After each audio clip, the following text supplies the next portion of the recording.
Terrestrial, present people.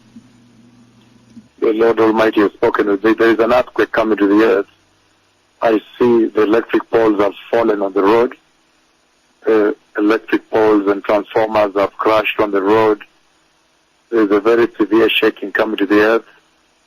And then I see also gas lines explode, so people are running away. There's a very severe earthquake coming to the earth.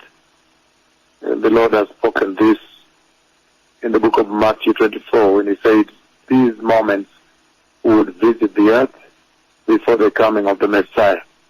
So the Messiah is coming. Again, there's an earthquake coming. I see a lot of electric poles have fallen on the road. They have all slammed on the road with their wires still connected, but they have fallen. Some of the wires are cut. Transformers are down. I see people running. Look, some gas, some smoke is coming out. Look, some gas explodes.